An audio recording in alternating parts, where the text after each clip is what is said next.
আসসালামু আলাইকুম গাইস, আশা করি সবাই ভালো আছেন। আলহামদুলিল্লাহ আমিও ভালো আছি। তো আজকে নতুন একটা ভ্লগ নিয়ে আসলাম। আজকে একটু অন্যরকম জিনিস বানাবো, এই জন্য পুরো ভ্লগটা দেখতে থাকুন।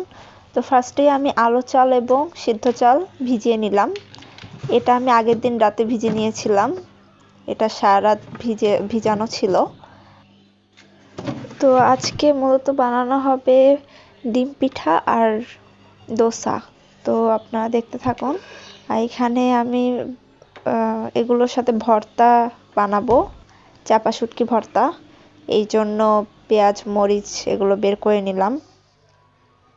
তো এখানে আমি চালটা বেটে নিয়েছি অফ ক্যামেরায়। এখন চাল বাটা শেষ, এখন আমি ভর্তার জন্য সব প্রস্তুতি করে নিয়েছি। তো এখানে আমি চালের গুঁড়োর সাথে পেঁয়াজ মরিচ ধনেপাতা লবণ সব কিছু দিয়ে একসাথে মেখে নেব। এর সাথে একটু পানি অ্যাড করব। থিকনেসটা একটু পাতলা হবে, মানে অত বেশি পাতলা না আবার অত বেশি ঘনও না। তো এটার সাথে আমি ডিম অ্যাড করে দিব।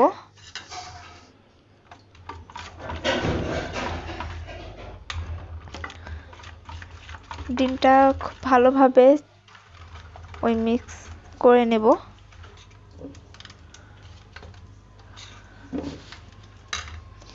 এই তো থিকনেসটা ঠিক এরকম হবে।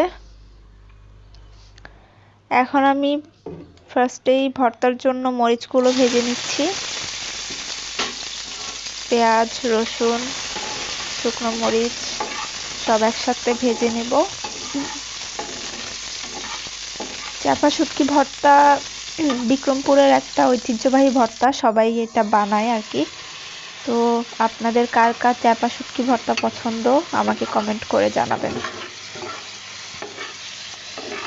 এখানে চাপা শুটকি আমি খুব কম পরিমাণে নিয়েছি, কারণ এটা বেশি নিলে তিতা লাগে, এই জন্য এটা খুব কম পরিমাণে নেওয়া হয়। সবগুলো একসাথে খুব ভালোভাবে আমি ভেজে নিব। এই তো ভাজা হয়ে গেছে। এখন আমি ডিম পিঠা এবং দোসাগুলো বানিয়ে নিব। ফার্স্টে আমি ডিম পিঠাটা বানাবো। ডিম পিঠাটা একটু বেশি তেলে দিয়ে বানাতে হয়। তো এই তেলের মধ্যে আমি এখন পিঠাগুলো দিয়ে দিব একে একে। খুব শর্টকাটের মধ্যে আপনারা এটা সন্ধ্যার নাস্তা হিসাবেও খেতে পারেন, সকালের নাস্তা হিসাবেও খেতে পারেন। আমি মূলত সকালের নাস্তা বানাচ্ছি এটা। তো খুব ভালোভাবে আমি ডিম পিঠাগুলো ভেজে নিব।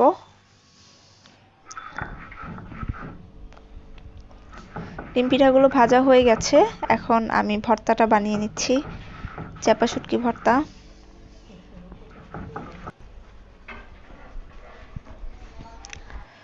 দেখতেই পাচ্ছেন ভর্তাটা কিন্তু খুবই টেস্টি হয়েছিল, দেখেই অনেক লোভনীয় লাগছে। এই তো আরও কিছু ডিম পিঠা বানিয়ে নিলাম। এখন আমি দোসা বানিয়ে নেব। দোসার ক্ষেত্রে এরকম একটা প্যানের মধ্যে হালকা তেল ব্রাশ করে দিয়ে এভাবে দিয়ে দিব।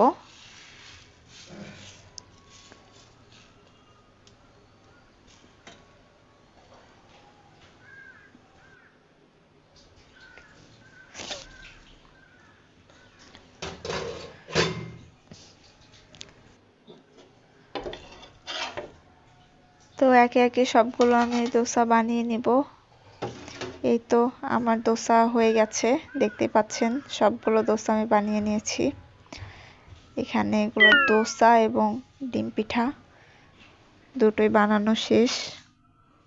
কমেন্ট করে জানাবেন আমার পিঠাগুলো কেমন হয়েছে। তো এখন হলো খেয়ে নিচ্ছে দোসা ডিম পিঠার সাথে চাপা শুটকি ভর্তা। কম্বিনেশনটা কেমন গাইস জানাবেন। তো সবাই ভালো থাকবেন, সুস্থ থাকবেন, আর ভিডিওটিতে একটি লাইক করবেন এবং কমেন্ট করবেন, আর চ্যানেলটা সাবস্ক্রাইব করবেন। আল্লাহ হাফেজ।